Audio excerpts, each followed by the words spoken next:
Somos integrantes del Grupo 5 y hoy vamos a hablar de uno de nuestros peruanos más universales, de un poeta que ha sido traducido en infinidades de idiomas y que es leído y estudiado en grandes facultades del mundo. Y hablaremos de César Vallejo. César Vallejo no solo fue un poeta, es un hombre que plasmó sus pensamientos y su compromiso social en la narrativa y que expresó sus sentimientos en la poesía. Vallejo no solo escribió, sino que vivió lo escrito. Sus obras reflejaban su anhelo por vivir. Hablar de Vallejo es hablar del Perú, es hablar de Colacho Hermanos, sátira escrita en el año de 1934, pero que no fue publicada por el autor en vida debido a que muchas editoras lo rechazaron. Su obra refleja una falsa democracia y una consecuente lucha de poder. Biografía de César Vallejo. César Vallejo Mendoza nació en Santiago de Chuco, departamento de La Libertad, en la Sierra del Norte del Perú, un 16 de marzo de 1892. Fue el menor de una familia de 11 hermanos con ancestros vinculados al sacerdocio.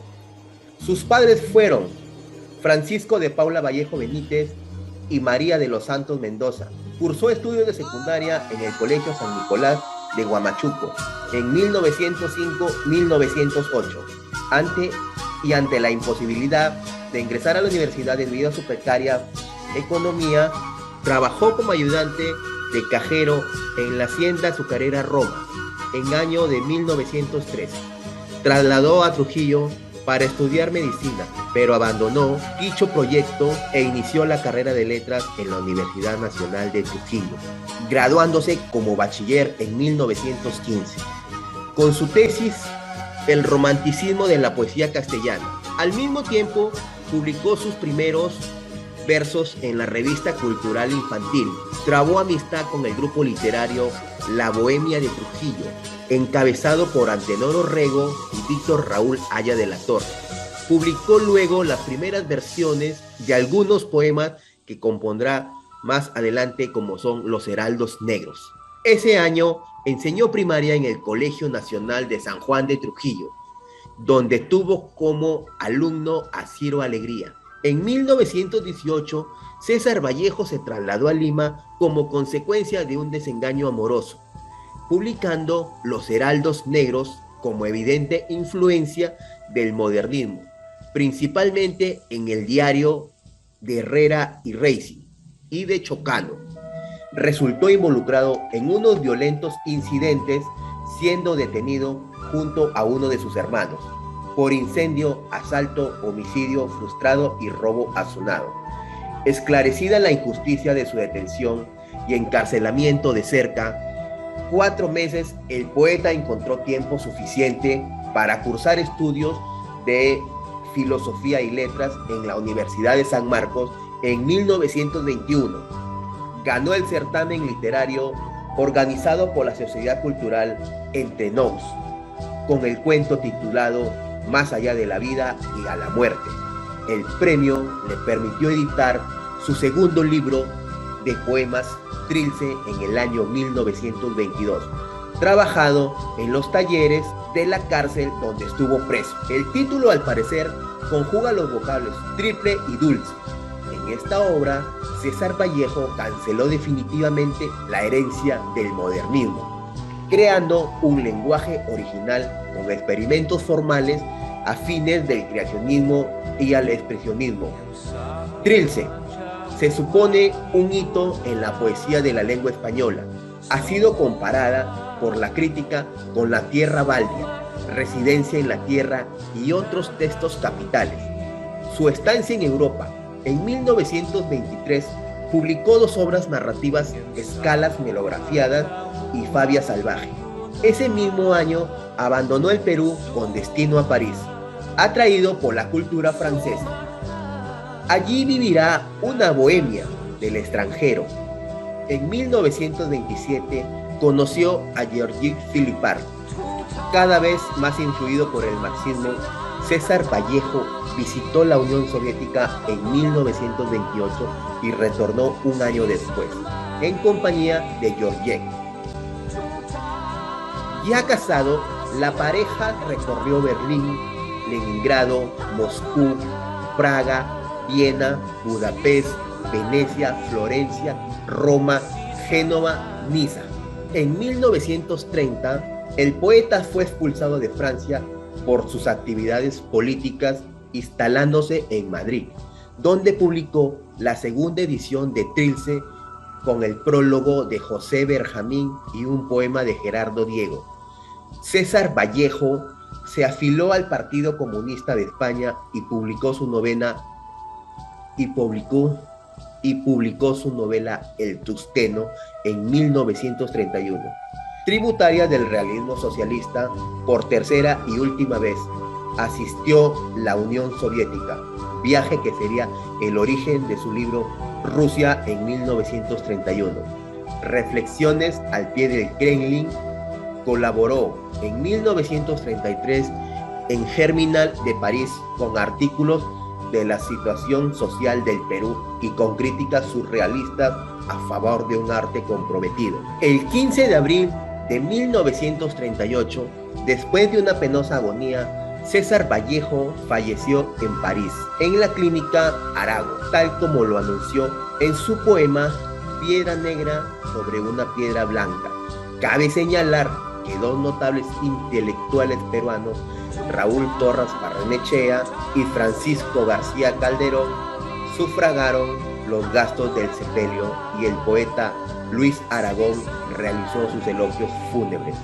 En la obra Colacho Hermanos o Presidentes de América, como personajes principales se puede apreciar a dos hermanos, Cordel y Acidal, dueños de una tienda en Taque, aldea de los Andes peruanos. Luego, como personajes secundarios, vemos Novo, hijo de Acidal, Orocio, encargado en la tienda de los hermanos Colacho, Kennedy, gerente general de la empresa Corporación Quivilca, Zavala, un joven blanco y fino que las circunstancias convierten en el preceptor de los hermanos Colacho, Tapa, sirvienta de Colacho, Don Rupe, padre de Talla, Machuca, Rubio y Benítez son los empleados de la empresa Corporación Quivilca. La Rosada o Zoraida es la querida de Cordel. Pancho es el hombre de confianza de los hermanos Colacho. El soldado Pachaca, el abogado Trozo. Como coroneles vemos en la obra Serpa, Bando, Colongo y Caraza. Como doctores, doctor Segarra y el doctor del Surco. Como secretario, Roque el Edecán. En el presidente del Congreso intervienen ministro de Justicia, doctor Collar, el prefecto, el general Natón, el coronel Colongo y el coronel Carraza. Cuadro primero. Un domingo radiante, mediodía en Taque, aldea de los Andes, al interior de la tienducha de los hermanos Colacho, está Acidal, muy atareado arreglando su bazar. Él, retaco, gordo, colorado y sudoroso, su aspecto es el de un obrero de 40 años. Atiende su negocio cuando llega su hermano Cordel y le muestra su preocupación por la deuda que tiene con Tuco. Horas más tarde llega el rapazuelo, quien les entrega una invitación del alcalde para almorzar. Los hermanos, muy emocionados, empiezan a imaginar lo que esto significa para ellos y a organizar su respuesta y asistencia a la cita. El cuadro segundo. Una tarde, en el gran bazar de los hermanos Colacho, en las minas de oro de Cotaroa y de la provincia de Taque, Cordel, vestido contra el frío, aparece en una oficina confortable y elegante. Frecuentemente les echa un vistazo a Orocio y a Nubo, quienes atienden el negocio. Más tarde aparece Mr. Tenney, gerente del Quivilca Corporación, quien le solicita a Cordel 50 personas más para las minas, ya que los sobres siguen huyendo y muriendo. Después de esto, ingresa el comisario Albazar, quien es testigo del aprovechamiento de Cordel hacia una pareja de sobres. Luego, el yanqui regresa para ofrecerle a don Colacho un puesto en la política a beneficio, por supuesto, del Quivilca Corporación. En el cuadro tercero, el escenario es el comedor de los hermanos Colacho, parte de una espléndida casa en Tac. Acidal y Cordel, convertidos ahora en patrones, tienen a una criada llamada Tara, india de 20 años. Luego de esto, en la cena, Acidal conversa con Zavala, un hombre blanco delgado de 25 años, quien es el que les da las instrucciones de cómo comportarse si éste quiere entrar al mundo de la política y saber desenvolverse en la sociedad. Más tarde ingresa don Ruco, que es el padre de Talla, un indio cincuentón a quien don Acidal llamó para que le leyera las hojas de coca y le dijera cuál iba a ser su futuro. Por medio de estas se entera de que su hija está embarazada de alguno de los hermanos Colacho. Más tarde llega Cordel, quien le pide hablar a solas con su hermano y le comenta los planes que tiene Mr. Kennedy de volverlo presidente de la República en beneficio del Quivilca Corporación. Cuadro cuarto. 10 de la noche. El bazar está cerrado para la clientela. Cordel y Mr. Kennedy toman un par de copas de whisky, celebrando el viaje de don Colacho. En plena velada, tocan la puerta e ingresan los empleados de la Quivilca Corporation. Estos últimos honran cada vez más al yanqui. Más tarde, deciden fugarse a la Rosada, siendo el ganador el gerente, mandándola a llamar para divertirse con ella, a tal punto de embriagarla y abusarla sexualmente. Ya en la mañana, Mr. Kennedy despide a Cordel indicándole las pautas a seguir al llegar a su destino. Cuadro quinto. Ya en la capital, en la casa política de Cordel, este dialoga con Acidal, a la par que recibe instrucciones de Zavala hasta el ingreso de Trozo y de Pachaca, a quien convencen de eliminar al coronel Tequilla, para luego ser cuestionado por Trozo, y se muestra en desacuerdo con la poca información que le dan, razón por la que es encerrado en el sótano. Luego de esto, hacen su ingreso el coronel Toroto y el capitán Collazo, quien informa su deseo de unirse a la revolución. A su retiro aparece disfrazado el coronel Tequilla, acompañado de un batallón.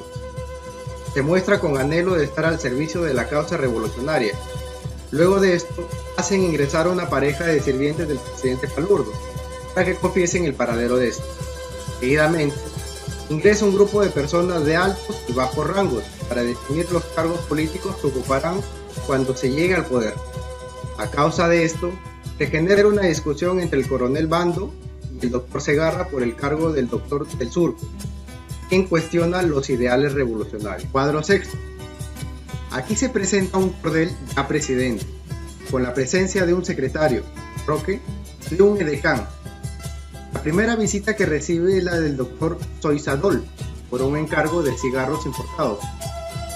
La del presidente del Congreso, por la traición de 2 parlamentarios. El ministro de Justicia, por una guerra de obreros a mando del agente Alberto Azuela. Al recibir la visita de su hermano, ministro de Fomento, decide Cordel hacerle sentar en la presidencia y cederle al general Chotango el cargo que deja a su hermano sin autorización ni evaluación de alguien, mientras él hace un necesitado viaje a Nueva York. Después, el ya actual presidente recibe anuncio, monseñor de la localidad, sorprendiéndose del cambio de presidente. Seguidamente, la señorita May se presenta con la muchedumbre reclamando pan y trabajo, mandando al prefecto enviar armamentos para contrarrestarlo. El encuentro del general Natón, expresidente, y su planeación contra el gobierno.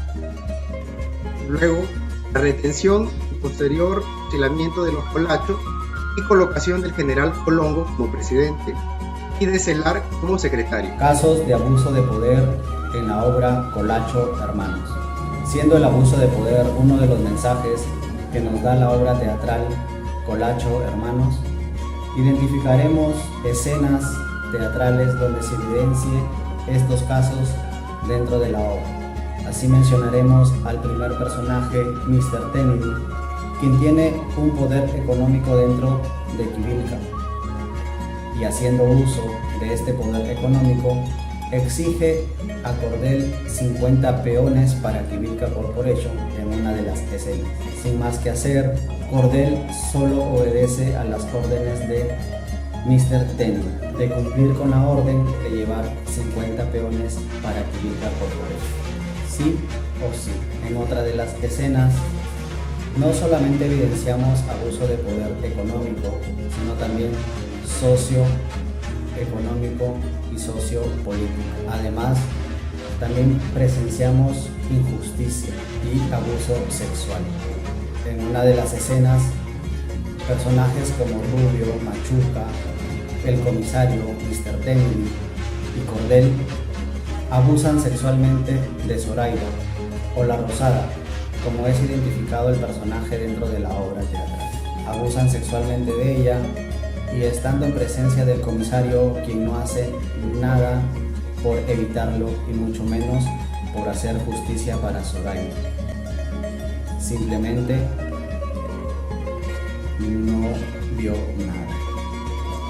Este es uno de los casos también que se ven en la actualidad. Estos son casos que hemos evidenciado abuso de poder socioeconómico, sociopolítico dentro de la obra. César Vallejo nos muestra la explotación a los indígenas, la discriminación social, explotación social a la servidumbre, como por ejemplo cuando Mr. Kennedy abusó de la empleada de Acigal y Cordell Colacho eran unas personas humildes, tenían una tienducha, la misma que prosperó al entablar una amistad con la minera transnacional, ¿no? Llegando a ser la principal proveedora y abastecedora de alimentos. Los Colacho empezaron a trabajar para esta mina contratando personal, los mismos que sufrieron abusos, discriminación, ¿no? Estas personas eran abusadas por su condición de indígenas, entre otras cosas que se vieron en la obra. Después de ser personas humildes, los hermanos Colachos, al tener poder, participaron de estos abusos totalmente. Esta obra trata exactamente de un fraude a la democracia peruana y la sumisión de personas que por ostentar el poder frente a las transnacionales tenían que hacer lo que ellos les pedían. Abuso de poder en la obra Colacho Hermanos y en la actualidad. Estos textos y la militancia ideológica política marxista de Vallejo constituyen el magma germinal de la pieza de teatro que toma como asunto la farsa de democracia burguesa en el Perú y su sumisión ante los poderes de las transnacionales en la economía y la política nacional. En nuestra época actual vemos cómo se manifiestan hechos similares ante la sumisión y la pasividad de nuestros gobernantes, atribuido a una cómplice constitución. Se manifiesta abiertamente una aceptación al manejo de nuestra economía que afecta enormemente al pueblo. En la obra vemos, en un primer momento, el abuso que cometían los señores Colacho con la población analfabeta, a quienes engañaban constantemente con la venta de sus productos, principalmente el alcohol, la manipulación del voto para favorecer a sus intereses de personajes adictos a ellos y posteriormente a ellos mismos cuando incursionaron en la política. Lo vemos en la actualidad en nuestros electores, donde los candidatos visitan las zonas urbanas marginales y del campo para llevarles dádivas a la población e inducirlos a mejorar su situación económica bajo la premisa de que al llegar al poder ellos los apoyarán en todas sus carencias, hecho que finalmente vemos que no sucede. En la obra también vemos el abuso que se cometen contra las mujeres por los militares y las autoridades de la época. En nuestra actualidad apreciamos lo mismo, abusos cometidos por los gobernantes como se ha denunciado en más de una oportunidad, abusos cometidos por congresistas, ministros y funcionarios públicos. La obra también nos pone de manifiesto las imposiciones de las autoridades a sus políticas de gobierno bajo la premisa de que son favorables al pueblo. En nuestra actualidad vemos cómo las autoridades del Poder Ejecutivo y Legislativo dictan normas y leyes que en teoría favorecen al pueblo, pero que en la práctica solo buscan favorecer sus intereses, dejando de lado los intereses verdaderamente que favorezcan al pueblo. Como podemos ver, la obra presenta los abusos de poder que se cometían en aquella época a la cual nos traslada esta obra y actualmente se cometen bajo los mismos intereses de las autoridades. Colacho hermanos, apreciamos la identificación del autor respecto a uno de los grandes problemas sociales que afronta el país desde aquellas épocas hasta hoy en día. Hablamos de la corrupción y falta de valores éticos por parte de los representantes legales al interior del país. Estos solo buscan beneficiarse individualmente y hacerle favores a sus allegados. En esta obra nos permite ver cómo se mancha una estructura política a través de coimas, pagos irregulares y supuestos favores a otros funcionarios públicos, que a su larga afectan a la sociedad y consigo mismo al pueblo.